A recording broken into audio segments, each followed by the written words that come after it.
बाबा साहब की पार्टी थी आरपीआई। आरपीआई के खिलाफ जाके नई पार्टी बनी बीएसपी। अगर मैंने अपराध किया तो मुझसे पहले यही काम मान्यवर काशीराम साहब ने किया। तो यानी कि अगर आपकी रैली में जन समर्थन बढ़ गया है तो आप समझिए कि लोगों के दिलों में आपकी जो जगह है वो मजबूत होगी। पाल भी है, प्रजापति भी है, कश्यप भी है, जाट भी है, गुजर भी है, बघेल भी है, सैन भी है, विश्वकर्मा भी है, चक भी है, वाल्मीकि भी है, जाटो भी है। समझिए कि यूजीसी के जो नए नॉर्म्स हैं उनका विरोध वही कर रहे हैं जो द्रोणाचार्य को अपना आदर्श मानते हैं, यानी कि जो एकलव्य का अंगूठा काटना चाहते हैं। विवांशु सुधीर के साथ क्या हुआ?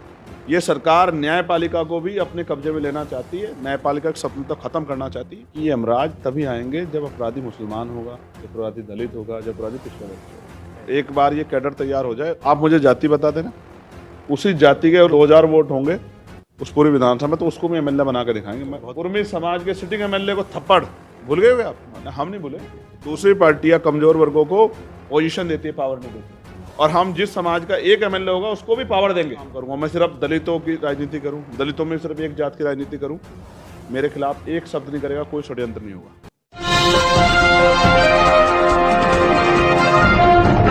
साथियों नमस्कार, मैं हूं नीरज पटेल और आप देख रहे हैं नेशनल जनमत। उत्तर प्रदेश के सभी मंडलों के प्रबुद्ध सम्मेलनों की सफलता के बाद सांसद चंद्रशेखर आजाद ने तय किया कि जनता के बीच में महारैलियों के माध्यम से पहुंचा जाए।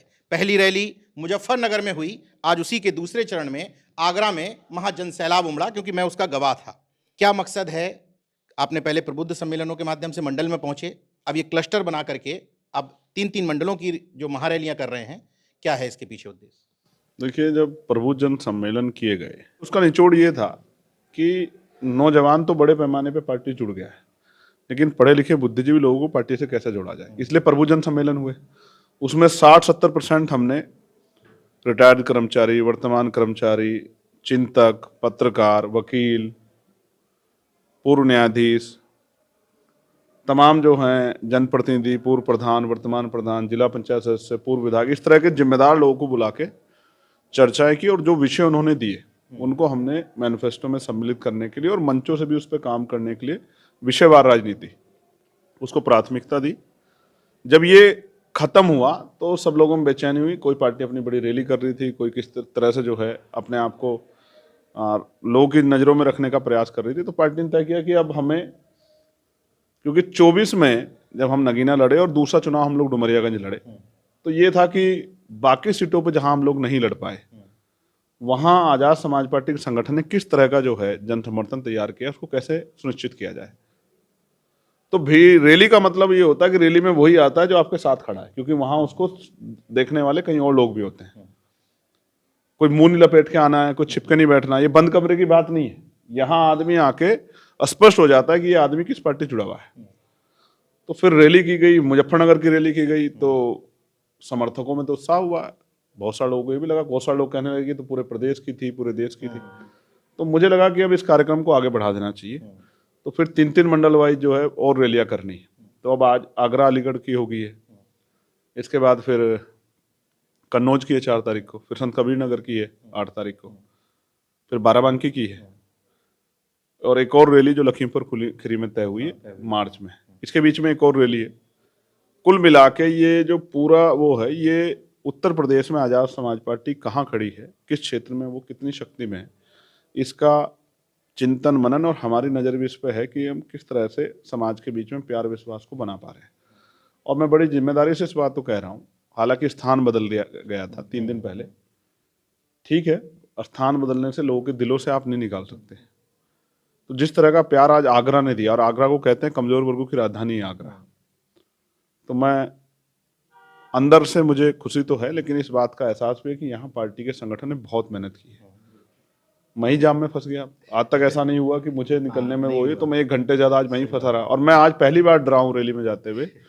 जिस तरह का रैली के सामने जो जन समर्थन था और रैली के पीछे जो जन समर्थन जाते हुए, मुझे डर लग रहा था कि कोई गाड़ी के नीचे ना आ जाए।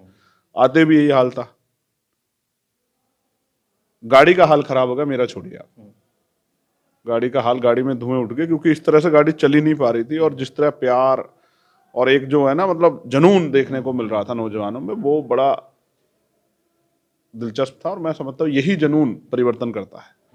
आप हमेशा अनुभव के आधार पर कह रहा हूं कि जब तक कार्यकर्ताओं में जोश जुनून ना हो, संकल्प ना हो, कर गुजरने की चाहत ना हो, तब तक काम नहीं होता है। तो कई अक्सर आप देखते हो ना कि भाई सत्ता तभी पलटी जाती है जब पोलिंग परसेंटेज बढ़ जाता है। तो यानी कि अगर आपकी रैली में जन समर्थन बढ़ गया है तो आप समझिए कि लोगों के दिलों में आपकी जो जगह है वो मजबूत होगी, आपका आंदोलन जमीन तक चला गया है। तमाम मैं रैली बधाई देता हूँ बहुजन मीडिया के साथियों को, रैली का स्थान बदलने पे भी उन्होंने बहुत मदद करके लोगों को रास्ता दिखाया कि कहाँ पहुँचना है। और उसके साथ साथ जो है मंच आप देखोगे, पाल भी है, प्रजापति भी है, कश्यप भी है, जाट भी है, गुजर भी है, बघेल भी है, सैन भी है, विश्वकर्मा भी है, चक भी है, वाल्मीकि भी है, जाटव भी है, धानुक भी है, सोनकर भी। आप समझो इतना विस्तृत जो है लीडरशिप, मुस्लिम समाज में भी पिछड़े अति पिछड़े मुसलमान समाज के लोग हैं, वो भी मंच पे जो है इस तरह से रिप्रेजेंटेशन के तौर पे दिख रहे हैं। ये एक बहुत बड़ी उपलब्धि है कि एक दल जो 5 साल से जो है पहचान में आया है, उसके मंच पे एक लीडरशिप जो है दिखने लगी है SC ST OBC और माइनॉरिटी समाज की, मुस्लिम समाज की। ये एक बहुत बड़ी उपलब्धि है और इसके लिए मैं लीडरशिप को और जिस तरह का संगठन डेवलप उन्होंने किया उनको धन्यवाद देता हूँ। लेकिन ये कितने विश्वास के साथ आप कह सकते हैं, क्योंकि आपने एक बात कही कि आता वही है जो अपने आप को ठोक करके घोषित करना चाहता है कि अब मैं आजाद समाज पार्टी के साथ हूं। तो ये जो रैलियों में भीड़ आ रही है निश्चित तौर पर वोट बैंक में परिवर्तित होगी। देखिए ये तो परिवर्तित 2024 में ही हो गई थी। हम लड़े नहीं ना लोकसभा सब जगह पे।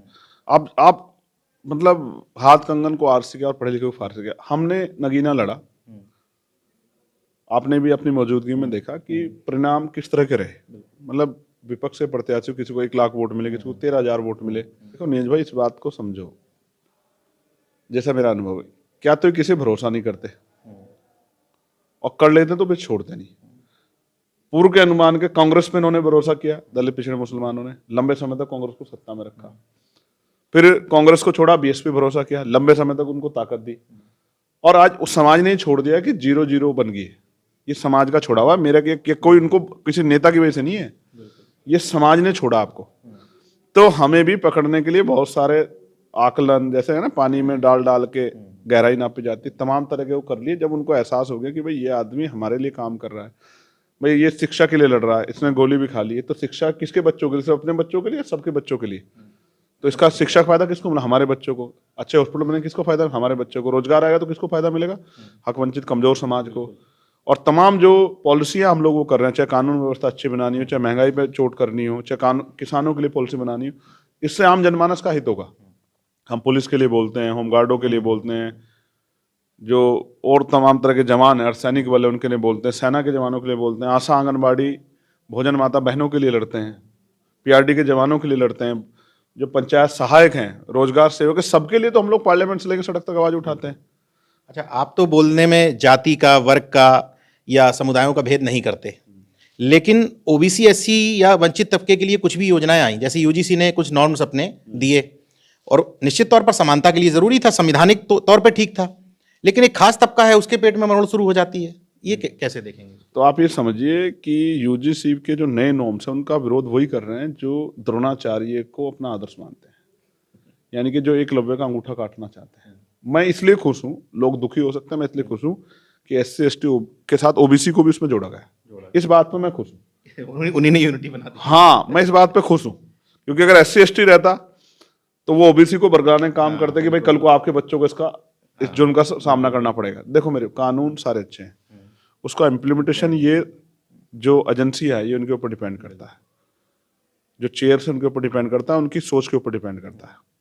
इसलिए जो लोग जातिवाद करते थे या करना चाहते हैं उनको बड़ी तकलीफ हो रही है। आप ऐसा करो ही मत भाई। हमने तो तय कर लिया है कि अगर सरकार इस पे एक कदम पीछे हटी तो हम 85% बहुजन समाज के लोग आगे बढ़ जाएंगे पूरे लेके मैं लोगों को। क्योंकि मैं अब अपने व्यक्तिगत तौर पर कह रहा हूं, पीड़ा होती है जब हम क्लास में जहां हम सीखने जाते हैं, जिसको विद्या का मंदिर कहते हैं, जहां वहां हम जातीय भेदभाव, जातीय शोषण रहते हैं, रैगिंग के नाम पे, इस बात के नाम पे, उस बात के नाम पे। NFS सबसे बड़ा खेल।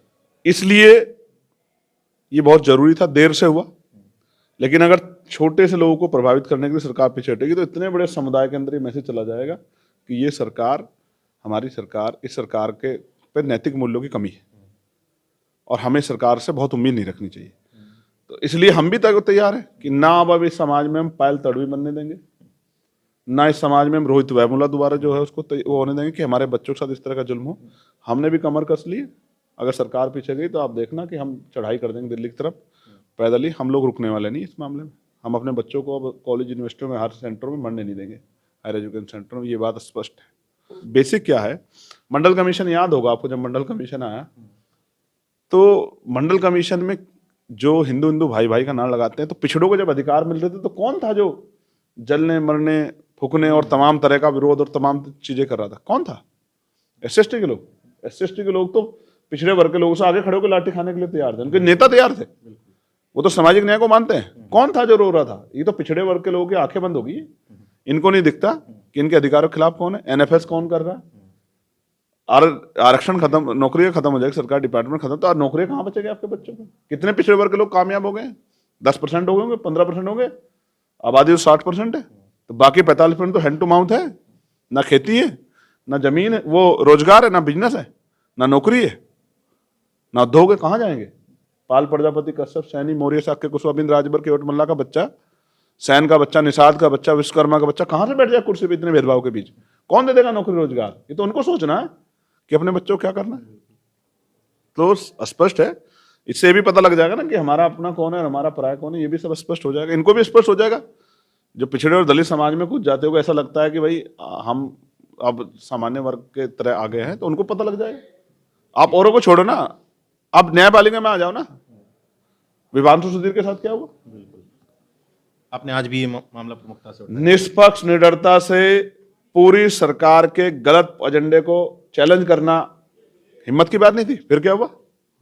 ये सरकार न्यायपालिका को भी अपने कब्जे में लेना चाहती है, न्यायपालिका के सपने तक खत्म करना चाहती है। तो ये एक चैलेंज है जो न्यायपालिका के सामने, और इस पे सिर्फ हाई कोर्ट को नहीं, सुप्रीम कोर्ट को भी इस पर नजर बनानी चाहिए।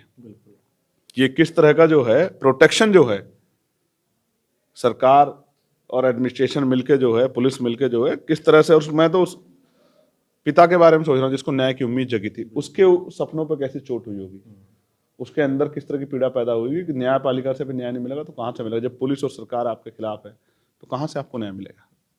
बहुत चिंता की बात है। तो ये गठजोड़ क्या समझ में आता है कि सत्ता का गठजोड़ और जो उच्च न्यायपालिका का गठजोड़ है, ये घातक बन रहा है वंचित तबकों के लिए? हमारे लिए तो ऐसा है, जैसे जज साहब ने कह दिया कि भाई फोन पे अगर आप एसएसटी को गाली दोगे तो एसएसटी एक्ट नहीं लगेगा।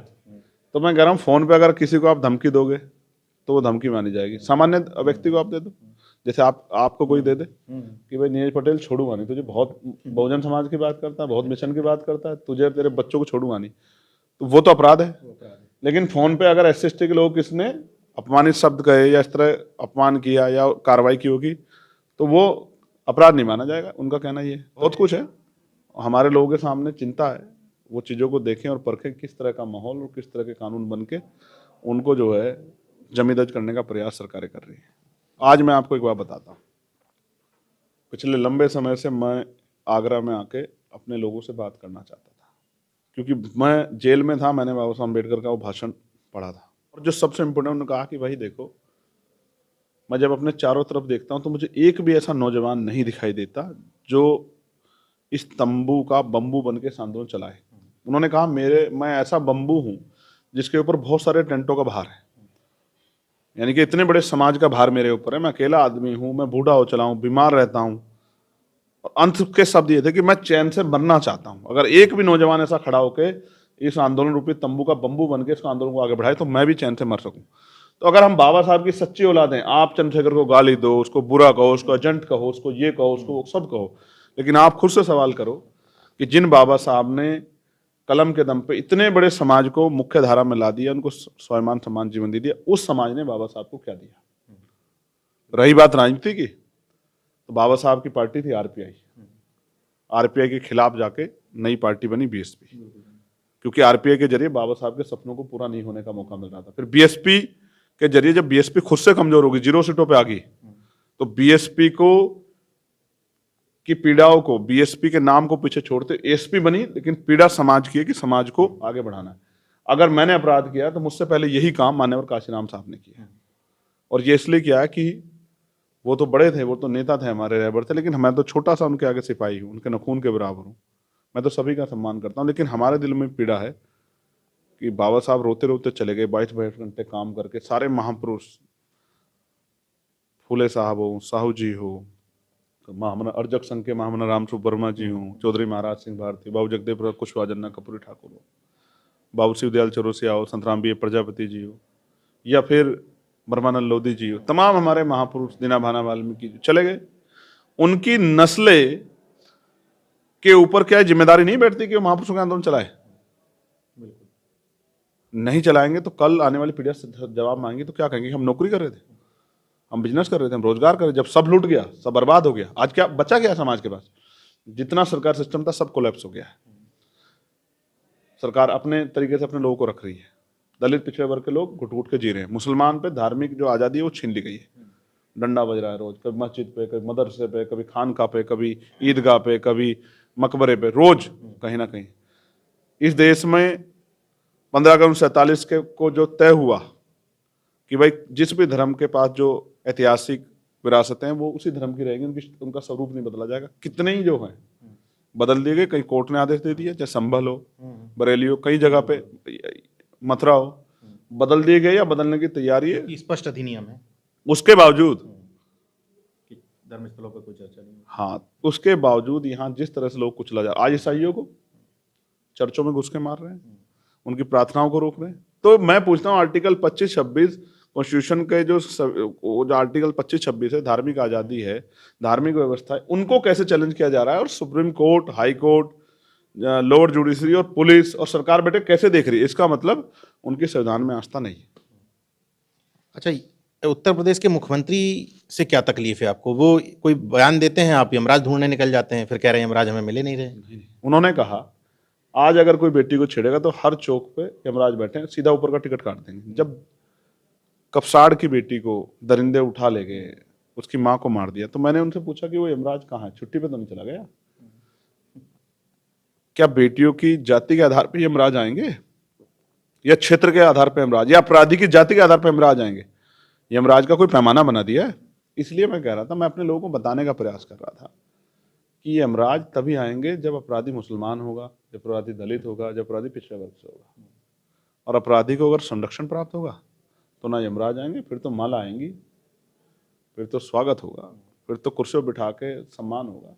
कोडीन कफ सिरप के मामले में लगा ऐसा कि पक्षपात हुआ है, जो कार्रवाई होनी चाहिए थी वो नहीं हुई? कैसे हो जाए कार्रवाई? बाबा साहब ने कहा था कि चलाने वाले हाथ, पूरा कोर्ट नहीं कह रहा उनका, चलाने वाले हाथ जैसे होंगे, उनकी सोच जैसी होगी, उनकी नीति जैसी होगी, उनकी नीयत जैसी होगी, वैसा ही परिणाम आएगा। आपके सामने है, बुलडोजर किन पे चल रहा है, गोलियां किन को लग रही है, ठीक है? किसी को खुली छूट और किसी को कैद। कोई पत्रकार ही कुछ कह दे, उसी का इलाज हो जाता है, अधिकारियों मुकदमे हो जाते हैं, सब कुछ तो सामने है आपके। कोई चिंतक, लेखक कोई स्टेटमेंट दे दे, कोई कविता गढ़ दे, उस पर मुकदमे हो जाते हैं। कोई रिटायर्ड जबरिया आईपीएस जो है कोई सवाल खड़ा कर दे तो उस पर जो है मुकदमे, जेल हो जाती, सब तो सामने है, कुछ बचा थोड़ा ही है। एक अंतिम सवाल पूछ लेते हैं, क्योंकि इस बीच में एक बार आप मध्य प्रदेश गए, फिर भीम आर्मी के राष्ट्रीय अध्यक्ष मध्य प्रदेश गए। बाबाओं की दुकान क्यों बंद करवाना चाहते हैं? नहीं, बाबाओं की दुकान अगर समता के मार्ग पे चलेगी तो स्वागत है, और बाबाओं की दुकान विषमता के मार्ग पे चलेगी, मानवता को कुचलने के लिए चलेगी, इस देश को धार्मिक राष्ट्र बनाने की तरफ चलेगी, इस देश के संविधान को कुचलने की तरफ चलेगी, तो ऐसे सारे बाबाओं की दुकान बंद हो जाएगी। और ये हम नहीं कराएंगे, हम तो लोगों को जगा रहे हैं, बहुजन समाज को सच बता रहे हैं, ये तो समाज ही बंद कराएगा। हम इतना बढ़िया एजेंडा है, हिंदू राष्ट्र बना रहे हैं, पता नहीं कौन सा एजेंडा कैसे बनेगा, मुझे तो नहीं पता। मैं तो संविधानवादी राष्ट्र को जानता हूँ। आप कह देते हैं हम बहुजन राष्ट्र बनाएंगे। मैं कह रहा हूँ कि बना दे। अगर आप इसी एजेंडे को चलते रहे तो फिर मजबूरी हो जाएगी सड़क पर निकल के बहुजन राष्ट्र बनाने के लिए।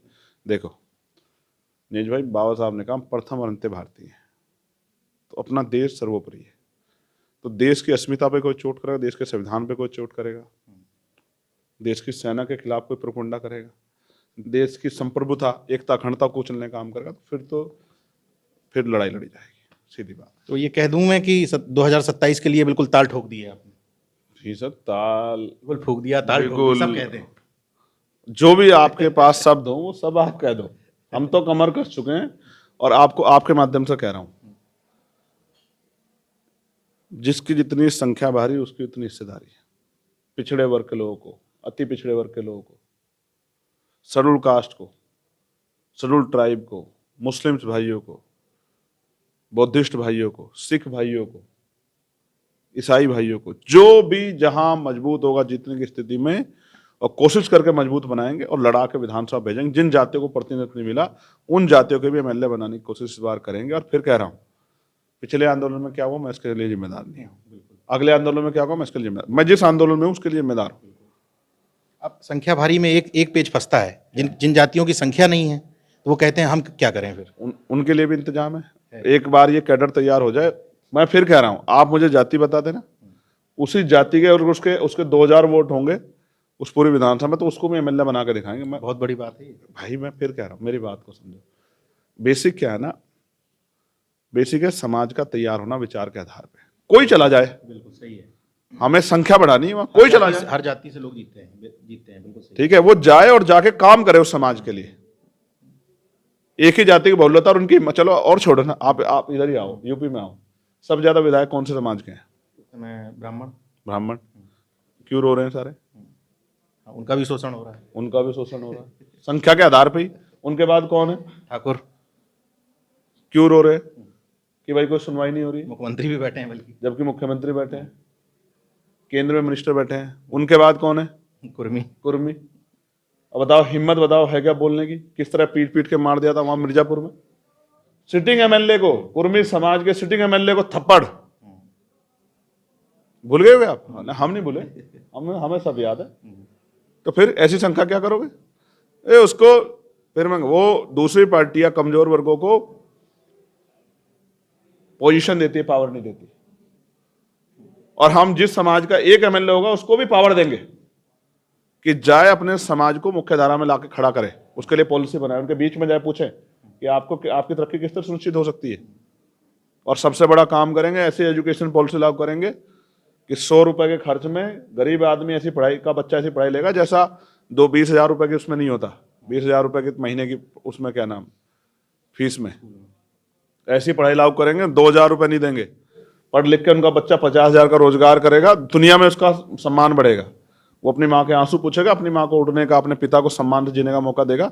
ऐसी व्यवस्था, समय लग जाएगा लेकिन करके देंगे, ठीक है। इस समाज को टैक्स पेयर बनाएंगे, मुख्य धारा में लेके आएंगे, ठीक है। इसको विकलांग नहीं बनाएंगे, दिव्यांग नहीं बनाएंगे, इसको हैंड टू माउथ नहीं करेंगे, इसको किसी बैसाखियों के सहारे नहीं रखेंगे। इनको हिम्मत ताकत देंगे कि ये जनरल मेरिट पे जाकर सामना करें, ठीक है। सांसद चंद्रशेखर आजाद से जब मैं बातचीत करता हूं तो मैं समझ नहीं पाता हूं कि एक पॉलिटिशियन से बात कर रहा हूं या सामाजिक परिवर्तनकारी से, क्योंकि कांसीराम साहब जो कहते थे राजनीतिक परिवर्तन के साथ सामाजिक परिवर्तन भी साथ लेकर के चलते हैं। मैं उम्मीद करता हूं, क्योंकि नई राजनीति को, नई बहुजन क्रांति को अपने सामने उठते हुए देख रहा हूं। तमाम लोगों का ये सवाल रहता है कि आप सारी रैलियां क्यों कवर करते हैं? इसलिए कवर करते हैं क्योंकि ये किसी के पुत्र नहीं है, इनकी पहचान अपने ताकत से बनी है, अपनी मेहनत से बनी है। इसलिए मैं उस नई राजनीति को देखने आता हूं। मैं कांसीराम साहब के समय में बहुत छोटा था, लेकिन अब मैं वो राजनीति देखने आता हूं कि कैसे लोग घरों से निकल करके अपनी प्रेरणा से रैलियों में आ रहे हैं, और वो उत्साह देख करके मेरे जैसे व्यक्ति को भी काम करने की प्रेरणा मिलती है। अब वोट बैंक में कितना परिवर्तित होगा मैं अतिशयोक्तिपूर्ण बात नहीं करता, लेकिन रैलियों में जिस तरीके का जनसैलाब उमड़ रहा है वो निश्चित तौर पर उत्तर प्रदेश की राजनीति में नई करवट ले रहा है।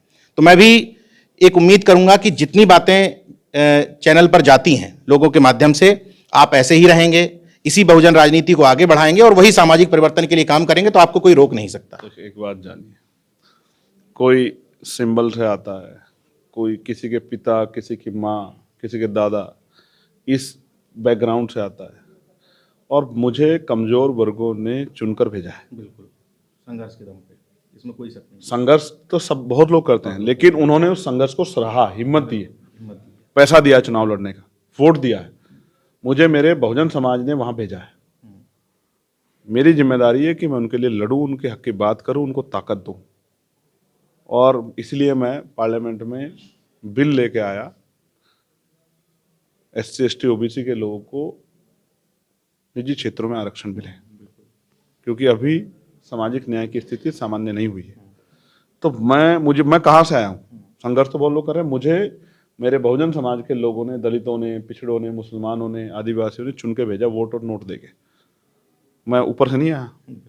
तो मुझे पता है कि मैं किन का प्रतिनिधि और मुझे किन के लिए काम करना है, मैं इस बात को जानता हूं। और मुझे पता है जब मैं इस पॉलिसी पे काम करूंगा, मैं सिर्फ दलितों की राजनीति करूं, दलितों में सिर्फ एक जात की राजनीति करूं, मेरे खिलाफ एक शब्द नहीं करेगा, कोई षड्यंत्र नहीं होगा। सही बात है। जब मैं बहुजन राजनीति करूंगा, दलितों की सारी जातों को जोड़ने का काम करूंगा, पिछड़े समाज को जोड़ने का काम करूंगा, मुस्लिम समाज जोड़ने का काम करूंगा।